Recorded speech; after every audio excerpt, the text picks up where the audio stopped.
Hello, so today I'm going to talk a bit about how you might go about starting up your own bakery.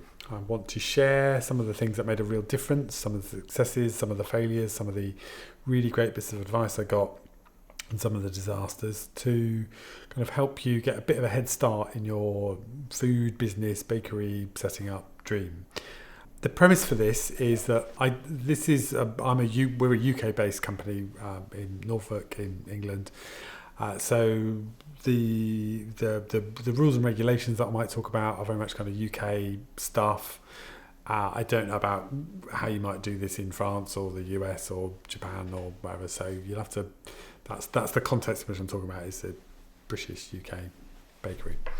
The second thing is that this isn't really a video for someone who's already got a load of professional catering experience. There's probably quite a lot of useful stuff that I know and can share that you might find helpful. But if you have been spending the last 10 years working in some cute little patisserie just off the Champs-Elysees and now you want to set up your own croissant venture, then you probably know a lot of what I'm going to talk about already. So you know what to do, just replicate what you've seen already. And the last thing is I don't know much at all about commercial bread baking. And probably not that much about kind of viennoiserie, laminated dough stuff either. So if that's your baking interest, seek other experts. Point number one, do not, under any circumstances, give up your day job as the starting point for opening your bakery. You have so much that you need to learn before you get to that point. I got away with it because of how well MasterChef, our series, was received when it was broadcast. Number two, bake at home. So that's exactly what I did. You do not need to suddenly take on an industrial unit or even a small unit and kit it out and do all that sort of stuff as the first step. You can do loads of stuff just baking at home. It is, I don't know what your personal circumstance would be, it is difficult to set up your home kitchen to make cakes or to prepare any sort of food. You have to get the same sort of environmental health sign off as you would do with any other kind of food business, but I did it and it's possible. It is a bit of a disruption on kind of family life and I didn't do it for very long, but you can certainly get going selling food that you baked at home in a small way.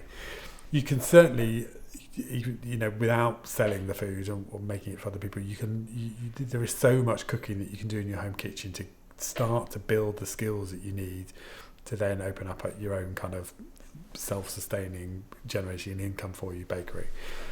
So bake at home and get used to that. And I still find baking at home the easiest place to do it. I feel most kind of confident and comfortable there. And here there's so much other stuff. I always feel like you're getting in the way of kind of people making their batch of 1,000 macarons or whatever. So make home baking your kind of the core of your universe, even if you're not selling the stuff to begin with. But you can also, the first place we sold macarons to was a small cafe in Norfolk, and I did all that from home. And you can do the same. So don't suddenly take on a rent or a lease on a unit somewhere as your starting point. You don't need to. Point three, what are you going to bake? This will stay with you throughout your time of running a bakery. It is still one of the most kind of complicated and difficult things to work out. Even this week for me, sort of 15 years on, and thinking about what should we be making, and there's a balance that you have to work out and you have to strike between the things that you want to make and bake because you're interested in it and it kind of turns you on and floats your boat and that's kind of interesting and it's a challenge and it's the thing you like eating, versus what will people buy. And those two things are not the same, and you have to work out a way of managing that. You have to keep your ego in check. You cannot turn up at a farmer's market or you cannot open a shop with cakes that are all your favourites. It will not work because your opinion, your tastes, what you're into, you're not tuned in to enough people's interest in food or kind of what they want to buy or what they want to spend money on. Your opinion, sadly, and I've learnt this the hard way, your opinion on food generally doesn't matter that much. And you have to find that balance, and it is difficult to do. My advice with this is to find a happy blend or happy medium between cakes and sweet treats that your customer, and you will have to work out who your customers are, but you need to find a blend between what is familiar to them and what is, because that's the stuff that they're going to buy. If people don't know who you are, they are not going to walk up to your stall or into your shop, and if they've never come across you, they're not going to buy some weird esoteric cake. I'll give you an example. So in the early days, we used to do farmers markets around Norfolk, and then we did some of the food shows in sort of Birmingham and London. And I would make these cakes that I'd seen on food blogs and now on Instagram, and you'd make these things and you'd put them on there, and people would come up and look at them and be kind of, oh, that's interesting. I remember making something that had multiple different flavours of violet at a farmer's market in Norfolk, and I thought I was terribly clever making this cake, but and people will look at them and they'll also look at the price, because you've had to price it to the point, because of the amount of work that was involved in making it, that is quite high, and they will look at it and go, oh, that's terribly clever. Can I have a brownie, please? And it's that dynamic you have to work out. You can make these kind of clever cakes, things that are really interesting. Oh, look at, I really want, people are going to love this. They probably won't, first off, at least. You can still put as much effort into both sorts of cakes, and there's still as much challenge in them, and getting them both equally and interesting and delicious. So they're not less worthy, but you have to balance that. You have to balance your kind of ego with the idea of making something that's profitable.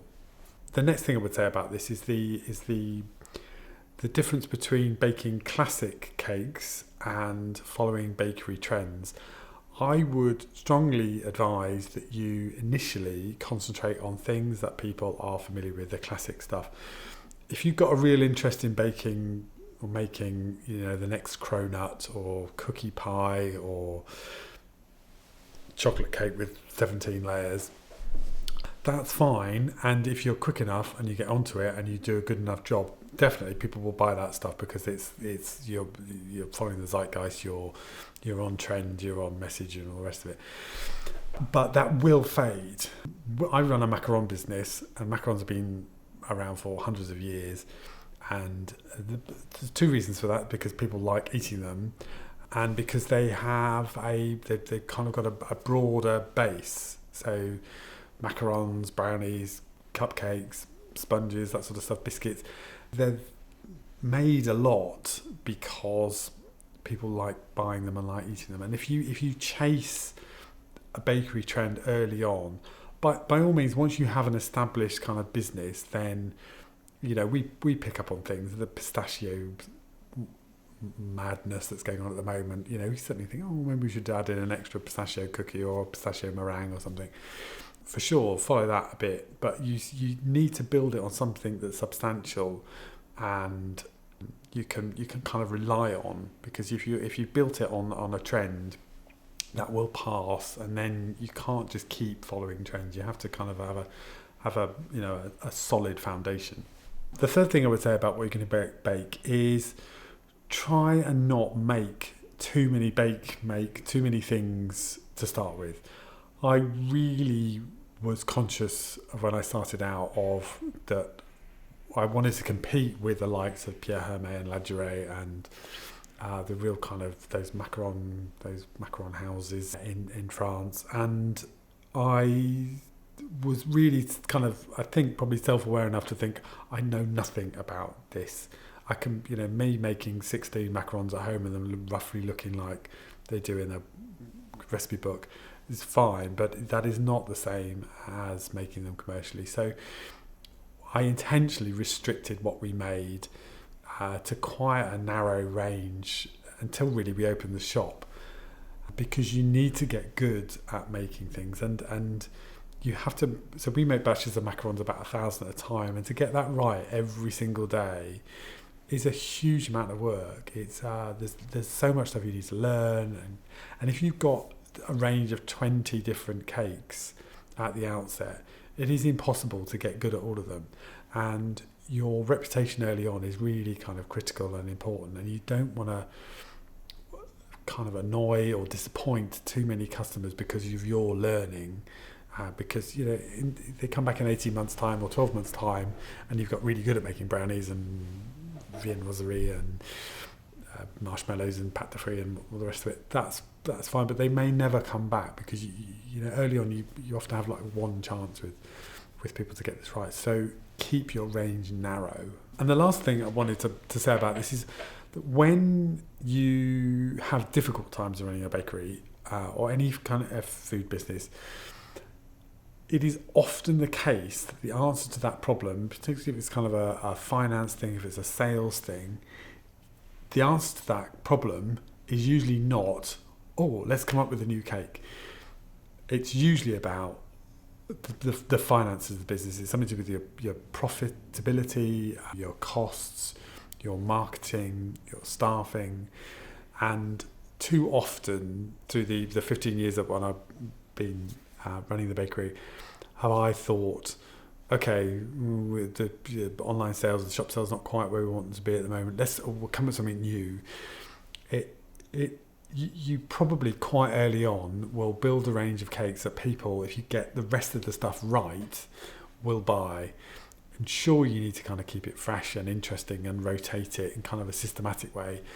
But don't, when things get difficult, suddenly sit there and start scrolling through Instagram or looking through recipes thinking, right, the answer is going to be, I'm going to invent the next cronut or cookie pie or cupcake or whatever. That isn't usually the answer. It's something far less interesting, if you like. It's something about your costs or your marketing or your staffing that you need to work on to get the business to kind of a better financial position. So you can't bake your way out of trouble. Equipment. So you'll know from one of my previous videos that I love bakery equipment, but hold back when you start out. You do not need loads of fancy kit. You probably have most of the stuff that you need, or if you're into baking, you're going to have a KitchenAid or equivalent already. You may need a bigger capacity oven. You may need bigger trays, but you don't suddenly need a confectionery depositor or a pastry break roller thing. And you don't need to buy things from fancy patisserie supplies, people in Paris. So much stuff that we bought over the years we can get from Lakeland or supermarkets, or cheap bowls, expensive whisks is one of the best bits of advice I'd ever been given. So don't go mad. One of the saddest things that I saw in this journey was when we were, I won't say where it is, but we were looking at opening a second shop in a city not too far from here. And I still sad it didn't come off, but anyway. And it had been set up for a different food business to baking. And I remember the estate agent telling me about the people who had set this business up, and they were not. So they were like me. They didn't have a professional catering background.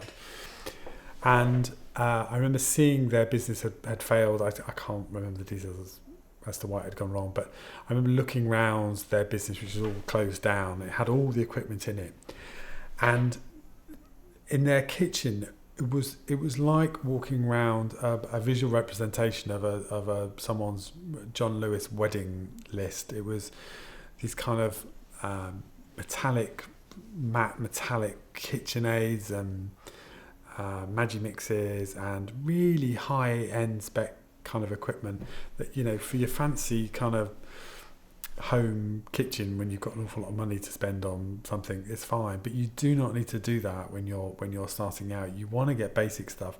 The other thing is that when you start employing staff, other people are going to use this equipment.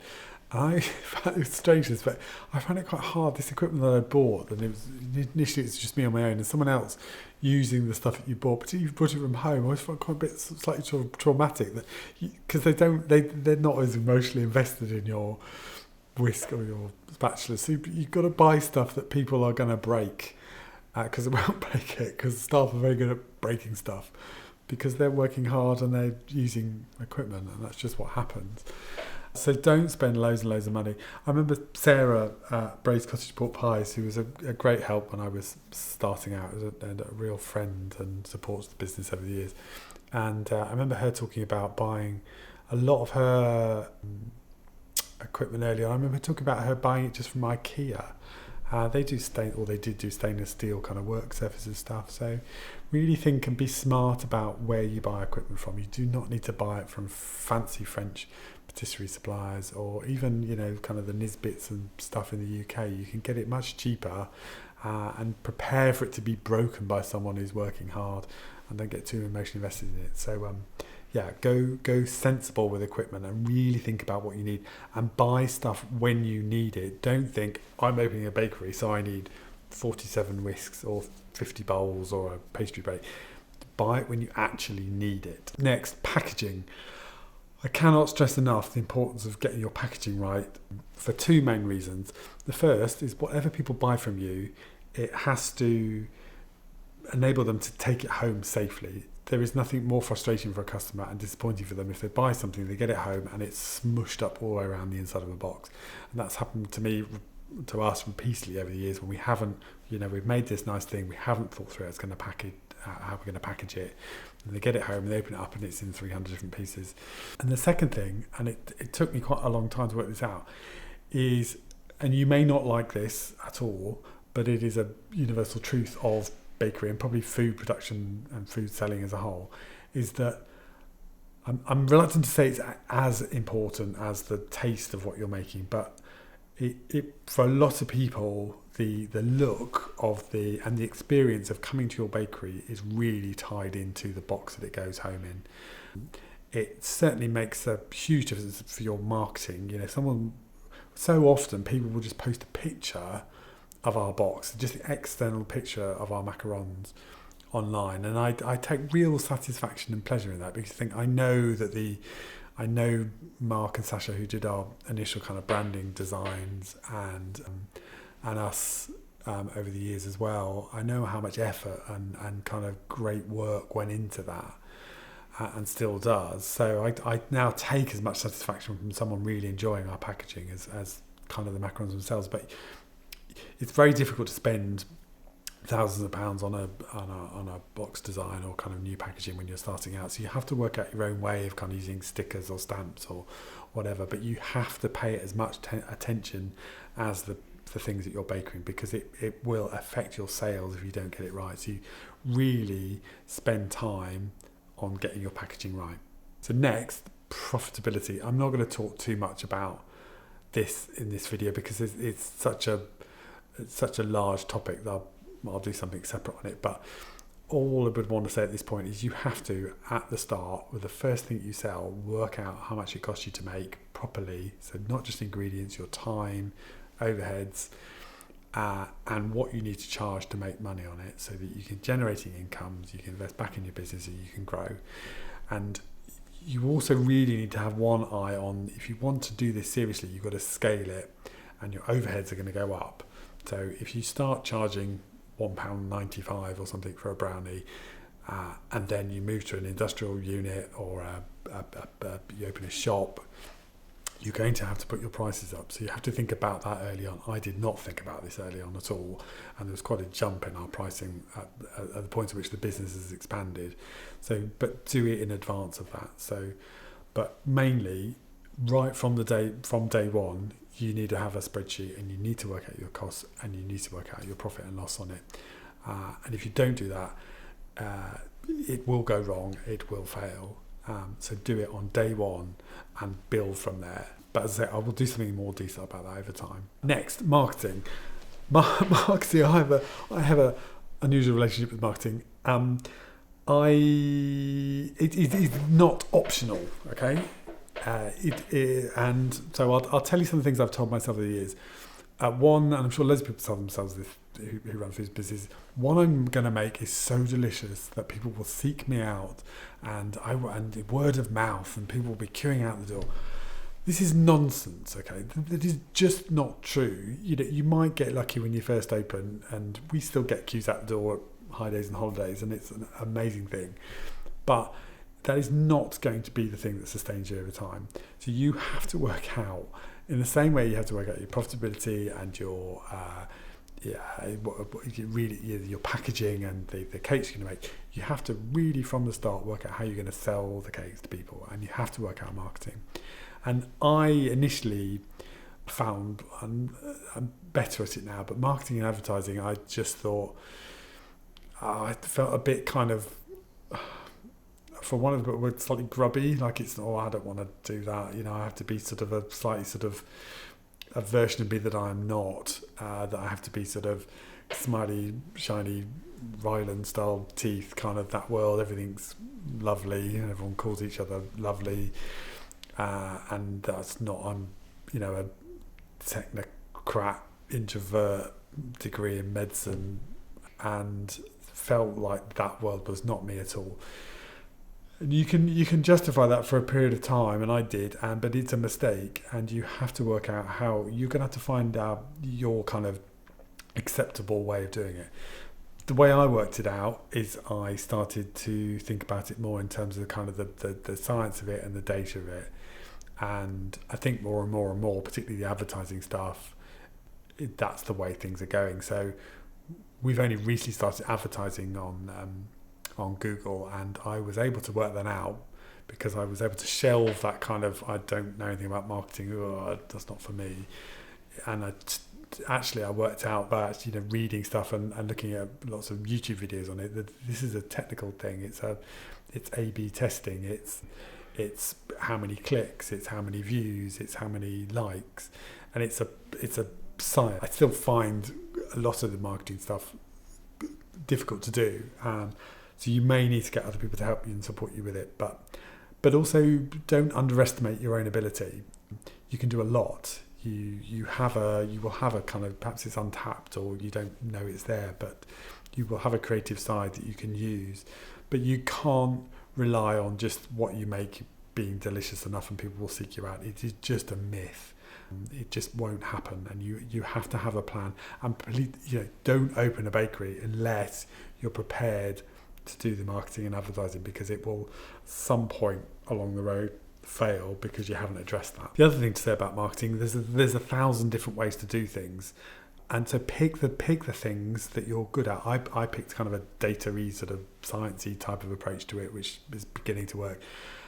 Find that if you're more creative, then do the more creative stuff. If you're not, then get someone else to do that. So, but you have no time to run any of your bakery. So, the amount of time you'll have to do this alongside baking the cakes and packaging them and costing them and managing staff and all the rest of it is small. So, get comfortable with the thing that you're comfortable with and focus on that, because you can't do it all anyway. This is a quick one.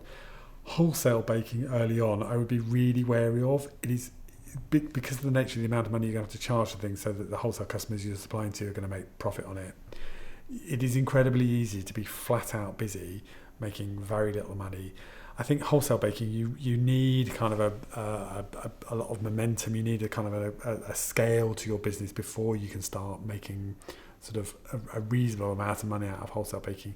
We still only do a small amount of it, and I'm so fond of the people that we do supply wholesale, particularly the N&N Cafe and Carl and the team there, and places like Jarrold's and stuff in Norwich, and we'll supply them forever. But to have had 10 or 20 wholesale customers right at the beginning, you'll be flat out busy making not very much money, and it'd be really difficult to grow your business. So be wary about wholesale. Certainly do some of it, because you learn, that regular custom, that's really good, that you get into the rhythm of things. That's really helpful for when you're, when you open a shop or a bricks and mortar store or something, or sell online, that you're into that kind of flow and rhythm. But be really careful about how much wholesale stuff you take on initially. And then my last bit of advice is, you cannot do this on your own. You will have to do it on your own initially, because you won't be able to afford to have staff, but try and find ways of supporting yourself. I did it through the farmers markets in Norfolk, and I've made so many great friends through doing that. And then there's a whole community still of people out there, particularly in kind of Norfolk, but also the good food shows that you still sort of interact with now. And you learn so much from them, and you share so much from, a little bit of advice about when you're really cold in an outdoor market, standing on cardboard so your feet don't get frozen, or where's a good place to get a walk-in freezer from, or packaging things, or how to do marketing and that sort of stuff. So find other people. Books are good, particularly on the kind of more technical stuff, so the accounting, marketing, profitability, that sort of stuff, systems, running your business, staffing. Books, I've read loads of books, and I'll do a separate thing on kind of more businessy books at some point as well. And YouTube and Instagram is a really good resource. So YouTube is brilliant for learning how to do things. I've completely taught my sales how to do Google Ads through YouTube recently. And so, but you cannot do it on your own, and you will eat yourself alive if you try and do it on your own, because it's a difficult business, and it's difficult to make money out of it, and it can be quite sort of isolating at times until you kind of.